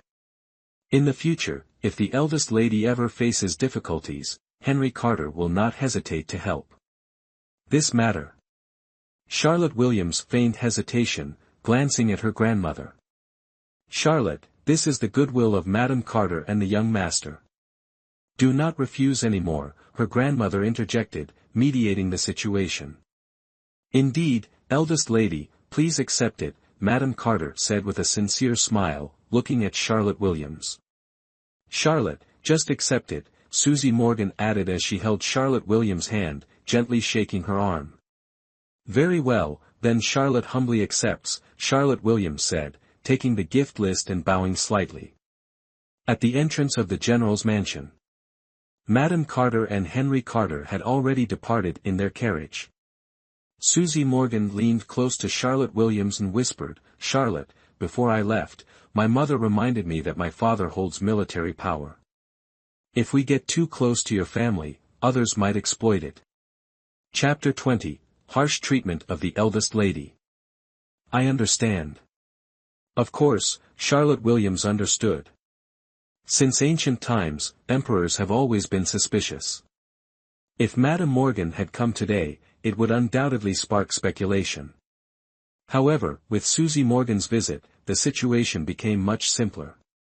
After all, it was common for young ladies from noble households to visit one another occasionally, especially when accompanied by members of the Carter family. But we truly appreciate you. From now on, you are a benefactor of the Morgan family and a friend to me, Susie Morgan. Repaying kindness isn't necessary, being friends is enough. No way, I must repay the kindness, and we must be friends too. All right. Though Susie Morgan had reached the age of maturity, she still retained a childish demeanor, making Charlotte Williams appear more like an older sister in comparison. Who knows, maybe in the future, we won't even be friends anymore, Charlotte Williams suddenly felt like teasing her. Why? Susie Morgan looked puzzled, clearly taking it seriously. Who knows, maybe in the future, you'll become my sister-in-law instead. You. Charlotte, you're so shameless. Susie Morgan's girlish thoughts were exposed, and her face turned bright red. So, does that mean you don't like my elder brother? Who said I like him? Susie Morgan lowered her head, her face flushed with embarrassment. Oh, then I'm relieved. Mother mentioned yesterday that my elder brother isn't getting any younger and that it's time to discuss marriage. No way. Susie Morgan blurted out, immediately realizing she had fallen into Charlotte Williams' trap. She quickly turned and climbed into the carriage. Charlotte, stop laughing at me. All right. Charlotte Williams returned to the main hall and immediately saw Margaret Young, the concubine, carefully cross-checking the gift list as if those items belonged to her. Isabella Williams held up a piece of silk, comparing it against herself. Mother, can I have this one? Margaret Young shot her a sharp glance before shifting her eyes toward the old matron. Put it down. The old matron is present. Don't you understand proper decorum? Isabella Williams, who had been overjoyed just moments earlier, after all, what girl wouldn't love such beautiful things, snapped back to reality when she met Margaret Young's gaze. I'm sorry, Aunt. Isabella was too impulsive. Charlotte Williams sneered inwardly but kept her expression neutral. She pointed to the silk Isabella had just been holding. Does little sister fancy this one? Yes, elder sister. Isabella Williams beamed with delight. She thought Charlotte's question meant she intended to gift her the silk, so she eagerly addressed her as elder sister, in front of everyone for once. Little sister has good taste. This one is indeed beautiful, Charlotte Williams remarked as she bent down to touch the silk briefly before returning to her seat. Isabella Williams hadn't expected Charlotte to play such a trick. She glared at her but dared not act out in front of the old matron. She could only swallow her frustration, realizing it was her own assumption. Charlotte never said she would gift it to her. Grandmother, all these gifts were given to me. May I decide to share a few with others? Charlotte Williams gestured toward the items displayed on the floor. Of course, my dear. Since they were given to you, you have full authority to handle them as you wish, the old matron replied heartily. Charlotte Williams picked up a colorful glass vase and walked over to Margaret Young.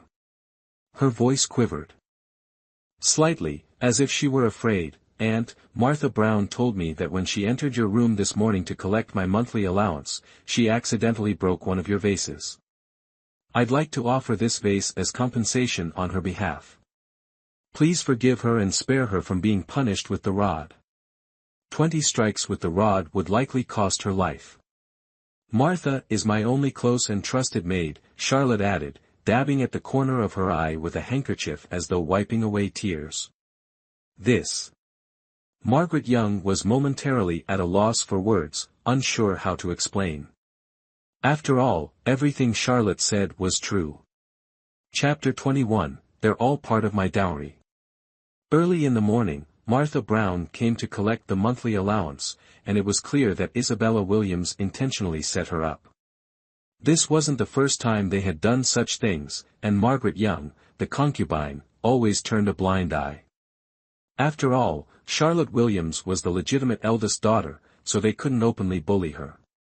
However, occasionally targeting the maids around her was enough to make the eldest young lady uncomfortable. Thus, this morning, they conveniently suggested punishing Martha Brown with 20 strikes. Margaret stared at Charlotte Williams for a long time, unable to utter a word. She couldn't shake the feeling that the eldest young lady seemed different. Charlotte had never been this articulate before. Her words, on the surface, appeared to plead for Martha Brown, but in reality, they subtly accused Margaret of mistreating the eldest young lady. She implied that not only did Margaret fail to distribute the monthly allowance proactively, but she also used excuses to punish Charlotte's personal maid. Charlotte, is this the only maid you have in your room? The matriarch asked with concern. No, that's not it. Charlotte misspoke. Charlotte Williams quickly waved her hands, appearing as though she was being coerced. Then tell me, the matriarch said, turning to Martha Brown. Martha Brown, who had been standing beside her mistress, was already stunned by the extraordinary performance of her young lady. Oh heavens, was this still the timid mistress she once knew? Madam, the young lady also has 2 other maids for rough tasks, Martha Brown knelt and replied. Margaret, is this how you manage the household? The matriarch slammed the table, glaring at Margaret Young with evident dissatisfaction. This is the legitimate eldest young lady of our general's residence. How can she only have 3 servants attending to her? Mother, it's my fault, my negligence. Margaret Young hurriedly knelt to admit her mistake. Negligence? It seems the responsibilities of the general's residence are too much for you. After all, you haven't been in the household as long as Catherine Williams. Naturally, you can't compare to her. Catherine Williams was the maiden name of Charlotte's mother. The matriarch paused briefly before continuing. If such mistakes happen again, the responsibility of managing the household should be returned to Catherine Williams. Yes, I will certainly be more careful. Margaret Young gritted her teeth in frustration, but she dared not voice her anger. Grandmother has decided, the punishment is waived. It's just a vase, not a big deal. Then she turned to Tracy Turner, the senior maid, and instructed, select a few suitable maids to serve the eldest young lady. A courtyard this large with only 2 maids is far from enough. Also, send all these silks and gold to the eldest young lady. Yes, I will handle it immediately. Tracy Turner responded. Thank you, Grandma.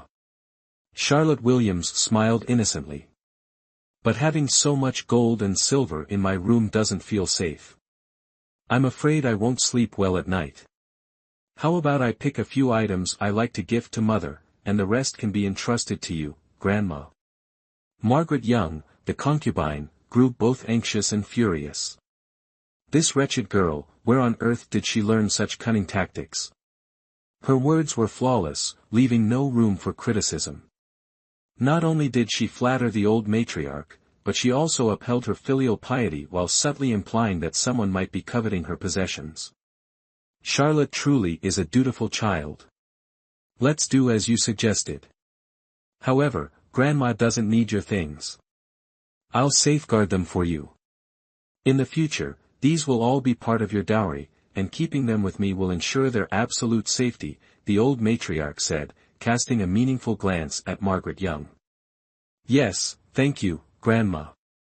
Charlotte Williams was well aware that if these valuables remained with her, Margaret Young would undoubtedly find ways to deceive her into handing them over. Although Charlotte was no longer easy to fool, her father, who doted on his concubine, might be persuaded by Margaret Young. If he decided to let her take custody of the items, Charlotte would have no choice but to agree. After all, before a daughter marries, everything she owns technically belongs to her natal family. But now, with Grandma personally promising that these would be her dowry, the situation was entirely different. The laws of the Grand Dominion clearly stated that a daughter's dowry was her private property. Neither her natal family nor her husband's household had the right to seize it. Chapter 22, I Am Very Hot. Charlotte Williams selected a few pieces of jade artifacts, then respectfully bid farewell to her grandmother. Miss, you were truly impressive today. Miss, look at the expressions on the second and third young ladies' faces, they were absolutely awful. Miss, the third madam won't make things difficult for you, will she? Miss Martha Brown chattered incessantly. It's fine. In the past, I endured enough of their bullying. Now, we'll slowly return the favor. Late at night, under a dim moon and scattered stars, Charlotte Williams found herself unable to sleep. She tossed and turned restlessly in bed. Suddenly, the window burst open, and a shadow darted inside. Charlotte Williams quickly sat up, but before she could make sense of the situation, a cold sensation pressed against her neck. A masked man appeared behind her, holding a dagger to her throat. The man was dressed entirely in black, his deep, dark eyes exuding an unfathomable intensity. Don't move. Don't make a sound. Understood, Charlotte Williams obediently replied. Though she had faced life and death in her past life, there were still many things she had yet to accomplish in this one, she wasn't ready to die. The two sat in silence. The man said nothing, and Charlotte Williams didn't dare speak, creating an awkward tension in the air. What was even more troubling was that Charlotte's back was pressed against the man's chest. Wearing only a thin nightgown, she could clearly feel the warmth of his body. Charlotte's cheeks flushed red as she shifted slightly, trying to create some distance between them. But her small movement was misunderstood by the man. Trying to escape? No, no, how could I dare? Charlotte smiled wryly. It's just, could you hold me a little less tightly? I'm getting too warm. As soon as she spoke, her face grew even redder. The man, who had been tense, suddenly realized he was holding her too tightly, and that she was only wearing a thin nightgown. Just as the two fell into another round of awkwardness, noises erupted from outside the courtyard. Search this way. Yes. Charlotte Williams knew it was Margaret Young, the concubine, leading the household guards and servants into the courtyard. The reason was obvious, they were looking for this man. I. Both of them spoke at the same time, then fell silent again. I won't run. You can rest assured, Charlotte said earnestly. They've already entered the courtyard, it won't be long before they get here. You should find a place to hide. I'll handle it. I promise I won't betray you. And why should I trust you? The man asked, still skeptical. I am a woman. If you are caught, and this matter spreads, it will surely damage my reputation, Charlotte Williams said earnestly, her gaze sincere. The man sheathed his dagger, lightly tapped his toes on the ground, and leaped up to hide on the wooden beam above. Charlotte Williams pulled the bed curtains down, then grabbed 2 thick blankets to wrap herself tightly. Just as she finished, a knock came from outside the door. Miss, the third madam said there's a thief in the manor and wants to search your room, Martha Brown's voice called out. I'm unwell and already asleep, it's inconvenient to open the door, Charlotte Williams replied with a soft cough. Besides, I've been in my room the whole time and haven't seen any thief. Third madam, the eldest miss is unwell and resting. There's no thief in her room, Martha Brown dutifully reported. Get out. Since when does a lowly servant like you get to speak here? Stepmother Margaret Young shoved the door open forcefully, barging in with several household guards following behind. Chapter 23, Ignoring a Daughter's Reputation. First miss, there's a thief in the manor who has stolen the master's belongings. The master has ordered me to thoroughly investigate. Concubine Margaret Young spoke as her eyes darted around the room. In truth, she had no idea where the thief might be hiding, perhaps they had already fled the manor. But recalling the events of the day and what this wretched girl had done, her blood boiled with anger. Not only had a few words from her nearly cost Margaret her authority as the housekeeper, but the girl had also managed to claim all the gold and jewels for herself, turning them into her dowry. Meanwhile, Margaret was left powerless to do anything. Thus, faced with such an opportunity, she couldn't resist stirring up some trouble to vent her frustration. Stepmother, I've been unwell and resting in my room all day. If a thief had barged in, how could I not have noticed? Charlotte Williams feigned indignation, raising her voice to question, Stepmother, storming into my private quarters in the dead of night with a group of men, are you deliberately trying to ruin my reputation? Don't spout nonsense. I'm acting under the master's orders. Margaret Young began to reply, only to be interrupted by Charlotte. Did my father specifically order you to bring a group of men into my private chambers for an inspection? Charlotte countered sharply. Perhaps I should personally ask my father if he's unconcerned about his daughter's reputation. Besides, I have no connection to this alleged thief. Why would I shield them? Margaret Young knew she was losing the argument and initially considered leaving.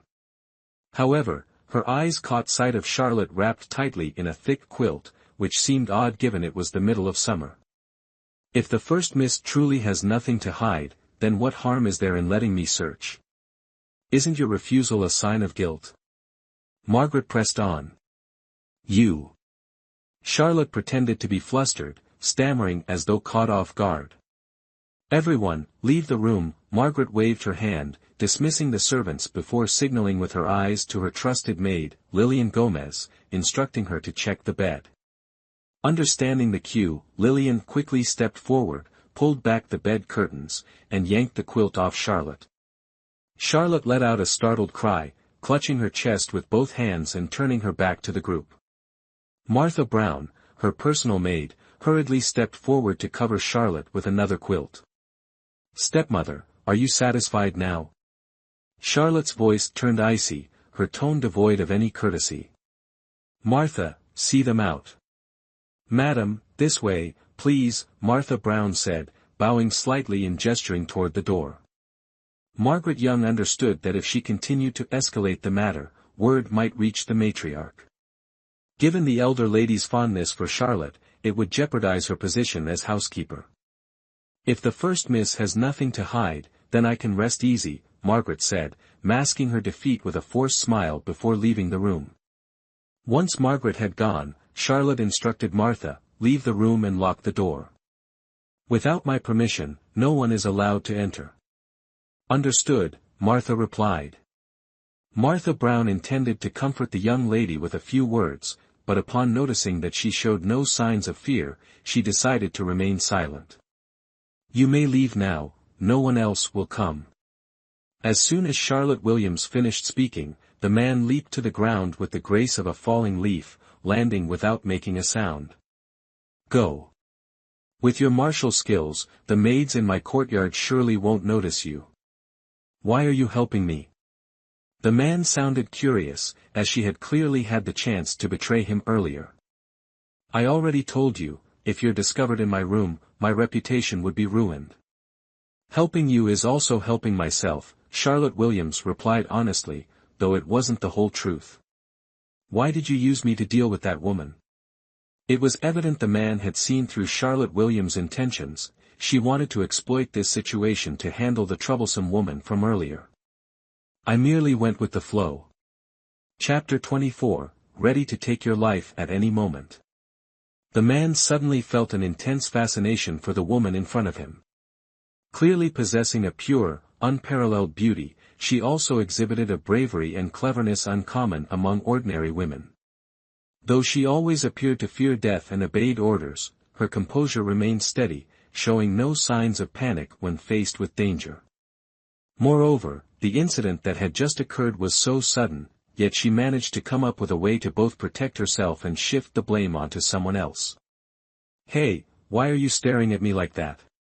Charlotte Williams noticed the man assessing her from head to toe, a faint, enigmatic smile lingering on his lips. She pulled the blanket up, covering herself more securely. Don't get any funny ideas, okay? My maid is standing guard outside the door. If I scream, she'll come in immediately. The smile on the man's lips deepened. What an interesting woman.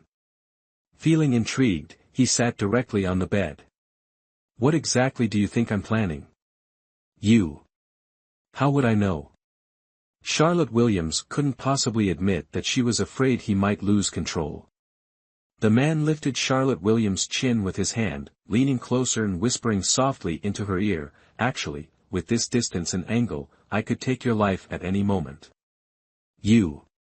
Charlotte Williams was at a loss for words, feeling not only teased but also insulted. Indeed, reasoning with a scoundrel was futile. A mere dagger. Who was he trying to intimidate?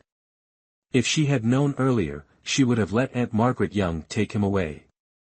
Thud. The man collapsed unconscious. Charlotte Williams was stunned. What just happened? Could it be that silently cursing someone could actually kill them? She carefully examined the man before her. Even though he wore a mask, his sharp, chiseled features and cold demeanor were still evident. Soon, Charlotte discovered that the man was injured. His arm bore a wound caused by a sharp object, and due to improper treatment, it had become infected. His fainting was undoubtedly caused by the infection. Unfortunately, she had no knowledge of medicine nor access to any supplies. It seemed she would have to wait until morning to figure things out. Looking at the strange man sleeping on her bed while she had to sit in a chair, Charlotte sighed. I wonder if I owed you something in a past life. Early morning. Martha Brown stood outside the door, speaking softly, Miss, are you awake? I've come to assist you with dressing. Charlotte Williams, dozing off at the table, unconsciously replied, Come in. Ah. Martha Brown pushed open the door to the room and cried out in horror. A man was lying on the young lady's bed. Hearing Martha Brown's voice, Charlotte Williams immediately became alert. She stepped forward, covering Martha Brown's mouth, her slender jade-like finger pressed to her lips, signaling for silence. Shoo. Martha Brown nodded and whispered, Miss, who is this man? Is he the thief from last night? Why is he sleeping on your bed? Did he do anything to you? Enough, enough, enough. Charlotte Williams rubbed her temples, her face filled with confusion. Martha Brown, my head hurts so much. Miss, are you unwell? Let me go fetch the household physician. Martha Brown was about to step out when Charlotte Williams stopped her. You fool, if you call the physician here, where am I supposed to hide him? He's so big. Charlotte Williams pointed at the man on the bed. Miss, I apologize. I acted too rashly. Martha Brown lowered her head, at a loss for what to do. Help me change my clothes. Last night, Aunt Margaret Young set up the stage, and today it's our turn to perform. Charlotte Williams let out a soft huff, silently calculating her next move. Chapter 25, Pleading Ancestors for Justice. The courtyard of the old madam. Charlotte Williams and Martha Brown knelt down as soon as they entered. Tracy Turner, the maid, hurriedly stepped forward upon seeing this. Oh, First Miss, please stand up first. The old madam hasn't risen yet. Wait until you're inside to pay your respects. Madam Tracy Turner, someone tried to ruin my reputation last night. I've come to ask the old ancestor to make a decision for me, Charlotte Williams said while kneeling, her tone neither arrogant nor servile. Knowing how much the old madam adored the First Miss, Tracy Turner quickly went inside to report to the old madam. About a moment later, the old madam's voice came from the room. Charlotte, come in and speak. Charlotte Williams entered the room, knelt again, and bowed her head. She spoke with grievance, old ancestor, last night, Aunt Margaret Young barged into my private quarters with a group of servants and guards under the pretense of searching for a thief. What? That Margaret has gone too far. The old madam slammed her teacup on the table and turned to Tracy Turner. Summon her here. Yes, ma'am, Tracy Turner replied and left. Charlotte, get up. The old ancestor will surely stand up for you, the old madam said, gesturing to Charlotte Williams. Charlotte Williams' eyes brimmed with tears, her expression pitiful. Thank you, old ancestor. Not long after, Tracy Turner returned, bringing Aunt Margaret Young along. Not only that, but Charlotte's father, Arthur Williams, also accompanied them. In truth, Margaret Young had already felt uneasy after leaving Charlotte Williams' courtyard the previous night. Given Charlotte's current behavior, she was certain that the girl would report her to the old madam. The old madam, who was particularly fond of this shameless girl, would undoubtedly take her side. Margaret knew she had to prepare herself. As expected, Tracy Turner came looking for her early in the morning. However, Margaret Young was not afraid. After all, the pillow talk she had employed the night before was not in vain. She believed Arthur Williams would surely support her. As Margaret Young and Arthur Williams stood still, they hadn't even had the chance to speak when the old madam pointed at Margaret Young and sternly commanded, "Kneel." Though indignant, Margaret Young dared not defy the old madam. She could only look pleadingly at Arthur Williams, hoping for his intervention. Sure enough, Arthur Williams was easily swayed by her gaze. Mother, why are you so angry? Please, let's discuss this calmly, Arthur Williams said with clasped hands in a respectful gesture. Let her explain herself, the old madam said, pointing at Margaret Young. Master, old madam, I don't know what wrong I've committed, Margaret Young said, her face full of grievance. Charlotte, you speak, the old madam said, turning to Charlotte Williams. Charlotte Williams stood up and bowed respectfully to her father. Then, she recounted those words to her grandmother once again. These words had already been conveyed by concubine Margaret Young to Arthur Williams the previous night. Therefore, when Arthur Williams heard them again, he did not show any displeasure. On the contrary, he even defended concubine Margaret Young. Mother, it is true that my study was burglarized last night. I personally instructed Margaret to lead the household staff in conducting a search. Father, did you also order for my private chambers and bed to be searched? Charlotte Williams feigned anger. I had made it clear to the concubine that I was unwell and had already gone to rest.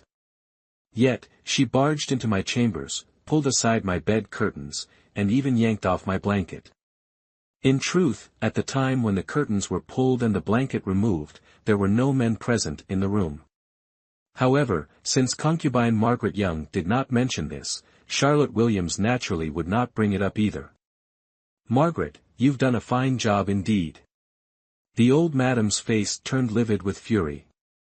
Her cherished granddaughter had been humiliated by a mere concubine. Are you deliberately trying to ruin Charlotte's reputation? Chapter 26, 1 month confinement. Arthur Williams's expression darkened. Last night, Margaret had only mentioned searching Charlotte Williams's room, without saying anything about lifting the blanket. Charlotte, what your stepmother did was indeed inappropriate, but she was only concerned for your safety. If an intruder had truly snuck into your room, the consequences could have been dire. His words were sincere, even softening the old matriarch's heart a little. But Charlotte Williams understood clearly, her father was deliberately shielding Margaret Young. She would not let this matter slide so easily. I wonder if stepmother also searched Isabella's room and bed last night. This. Margaret Young stammered. Charlotte had already guessed the answer. Margaret clearly had not searched Isabella Williams's room.